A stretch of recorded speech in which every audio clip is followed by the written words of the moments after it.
साहित्य के प्रेमियों जोहार। जनवादी लेखक संघ रांची के फेसबुक पेज पर मैं महफूज आलम आपके सम्मुख उपस्थित हूँ और आप सभी लोगों का अभिनंदन करता हूँ। मैं जलेस रांची का आभारी हूँ कि आज मुझे आलम आरा की नागपुरी कहानी चांदों का शाहीन बाग की समीक्षा करने का अवसर प्रदान किया है, जिसे कल आलम आरा साहिबा ने बड़े सुंदर सहज ढंग से प्रस्तुत किया था। मित्रों, कहा जाता है कि साहित्य समाज का दर्पण होता है, वही साहित्य सफल होता है जो समाज की आवाज़ बनता है।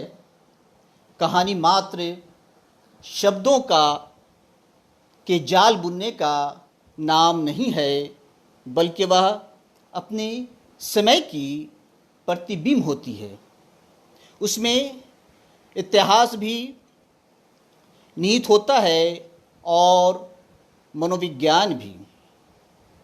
कहानी हमें बताती है कि अमुक परिस्थिति की क्या मनोस्थिति थी, समाज के लोगों का प्रत्यक्षण कैसा था, मनोवृत्ति और सोचने का ढंग कैसा था, समाज में किस तरह का बदलाव आ रहा था और समाज को किस तरह बदला जा रहा था या समाज को किस तरह बदलने की कोशिश की जा रही थी। चांदों का शाहीन बाग, ये कहानी देश प्रेम से ओतप्रोत कहानी है और इसमें अपनी माटी की खुशबू रची बसी है। भारतीय बने रहने की इच्छा है और यही पहचान बनाए रखने का संघर्ष से इस कहानी में दर्शाया गया है। कभी कभी भाषा एवं शब्द अपना अर्थ खो देते हैं और भाव ही सब कुछ होता है। जो व्यक्ति नागपुरी भाषा नहीं जानता है या कम जानता है, वह भी चांदों के शाहीन बाग में मज़े से भ्रमण करने लगता है। ठीक उसी प्रकार जब हम कभी कभी किसी अजनबी भाषा के मधुर संगीत या धुन में खो जाते हैं, लीन हो जाते हैं। जब मैं कल आलम आरा के चांदों का शाहीन बाग सुन रहा था तो मेरी भी मनस्थिति ऐसी ही थी।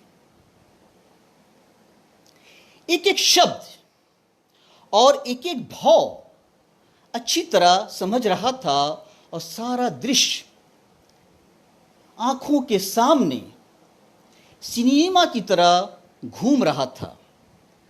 आलम आरा की कहानी चांदों का शाहीन बाग एक छोटी कहानी है, लेकिन यदि हम यह कहें कि गागर में सागर है तो यह अतिशयोक्ति नहीं होगी। यह कहानी समसामयिक होने के साथ ही साथ बड़ी मार्मिक है। मेरे जैसे संवेदनशील व्यक्ति की आंखें छलक पड़ती हैं। शाहीन बाग अब मात्र एक आंदोलन का नाम नहीं रहा, बल्कि यह नारी शक्ति, अस्मिता, संघर्ष, आत्मबल, आत्मसम्मान का प्रतीक बन गया है। जब महिला जागती है तो इनकलाब पैदा होता है। टाइम पत्रिका ने 2020 के विश्व के 100 प्रभावशाली व्यक्तियों की सूची में शाहीन बाग की 80 वर्षीय दादी बिल्किस बानो का नाम भी शामिल किया है, जो इस आंदोलन की सफलता का एक प्रमाण है।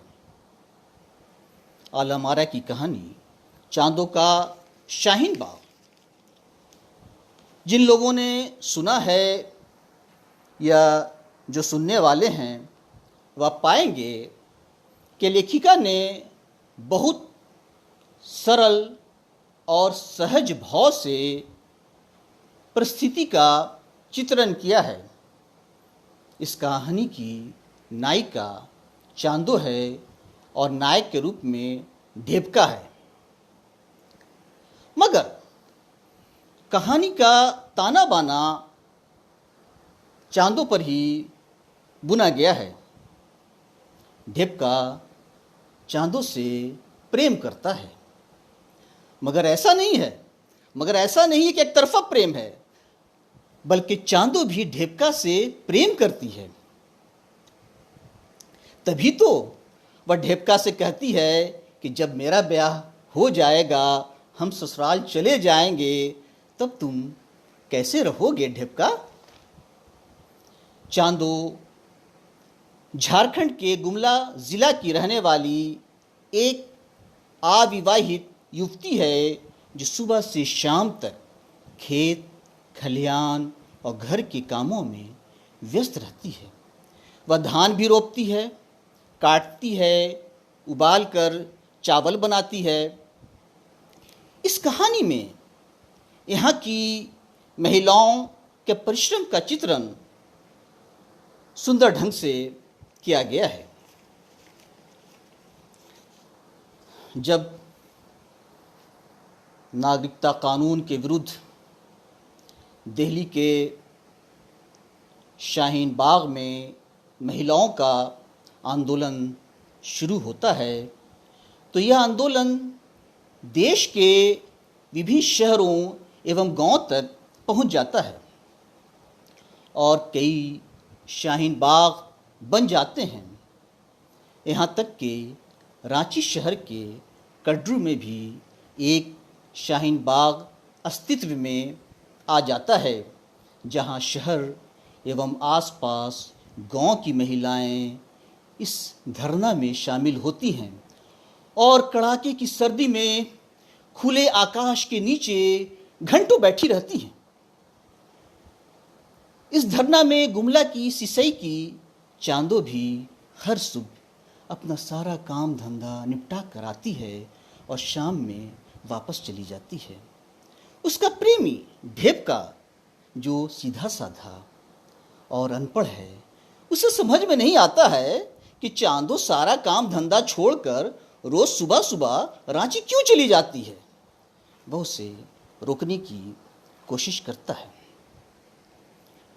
जिस प्रकार ढेबका को समझ में नहीं आ रहा था कि चांदो क्यों धरना में जाती है, उसी प्रकार देश के कई लोगों को एवं कई बुद्धिजीवियों को आज तक ये बात समझ में नहीं आ रही है कि ये महिलाएं अपना घर द्वार छोड़कर सड़कों पर क्यों बैठ गई हैं। कई लोगों ने तो उन पर लांछन भी लगाए और वो उसकी एक अलग कहानी है, एक अलग विपता है। लेकिन वास्तविकता यह है कि उन्हें समझ में सब कुछ आता है और सब कुछ आ रहा है, मगर वह ना समझने का नाटक करते हैं। ऐसे लोगों को चांदो ही अपनी भाषा में समझा सकती है। चांदो को ढेबका जब कड्रू के धरना में जाने से मना करता है, तो एक दिन चांदो अपनी पीड़ा, अपना दर्द, भय, आशंका असुरक्षा की भावना और आने वाले बुरे दिनों के संबंध में बताती है। वह कहती है कि उसे इस मिट्टी से अटूट प्रेम है। इसे उसके पूर्वजों ने अपने खून पसीने से सींचा है। वह इसी मिट्टी में मिल जाना चाहती है। वह कहती है कि उसे उस समय बहुत बुरा लगता है, बहुत दर्द होता है, बहुत पीड़ा होती है जब कोई उसे विदेशी, घुसपैठिया और पाकिस्तानी की गाली देता है। और अब तो आतंकवादी भी कहा जाने लगा है।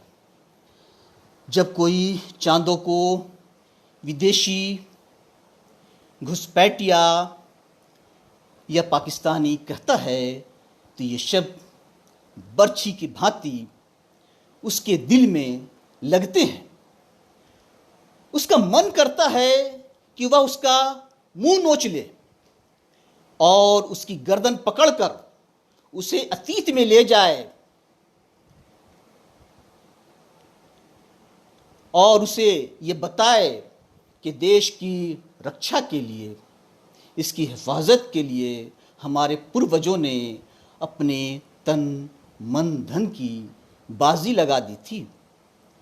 अब तो इस इतिहास को भी मिटा देने या बदल देने का षड्यंत्र किया जा रहा है। आज खुलेआम यहाँ के नागरिकों को विदेशी, घुसपैठिया, पाकिस्तानी, आतंकवादी, गद्दार, देशद्रोह कहा जाने लगा है।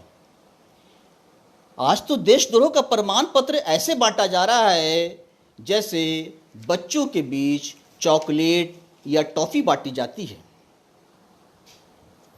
मित्रों, शब्द मात्र बोलते नहीं, चुभते भी हैं। मित्रों, शब्द मात्र बोलते नहीं, चुभते भी हैं। ये शब्द असीम पीड़ा देते हैं, हीन भावना पैदा करते हैं, आत्मबल को कमज़ोर करते हैं, समाज से पृथक करते हैं और जिस व्यक्ति को इन शब्दों से संबोधित किया जाता है उसे घुट घुट कर मरने पर विवश करते हैं। चांदो कहती है कि जिस मिट्टी में उसने जन्म लिया है, पली बढ़ी है, आज उससे मिट्टी का प्रमाण मांगा जा रहा है। वह इस तिरंगा के नीचे मरना पसंद करेगी, मगर गाली सुनना और देश छोड़कर जाना उसे गवारा नहीं है, उसे मंजूर नहीं है। यही कहानी का क्लाइमेक्स है, यही संदेश है। इस कहानी में सारी बातें साफ साफ कही गई हैं, किसी तरह का उलझाव नहीं है। यही कहानी की विशेषता है। जब चांदो ढेपका को समझाती है तो उसके बंद अकल का ताला खुल जाता है और जब चांदो कटरू के शाहीन बाग जाने के लिए बस में सवार होती है तो ढेपका हाथ में तिरंगा लिए चलती बस के पीछे पीछे दौड़ता है और चांदो को तिरंगा थमा देता है। बस में राष्ट्रीय गीत जन गण मन की आवाज़ गूंज उठती है। ये कहानी है। इस कहानी की कुछ सीमाएं भी हैं। कहानी को और भी विस्तार दिया जा सकता है। ढेपका की भूमिका बहुत जानदार नहीं लगती है। कहानी एक ही परिधि में घूमती है, इसमें और भी आयाम जोड़े जा सकते थे। कहानी में एक तरफा संवाद कहानी को कमज़ोर बनाता है। जब ढेपका बोलता रहता है तो चांदो चुपचाप सुनती रहती है, जो पुरुष के प्रभुत्व को दर्शाता है।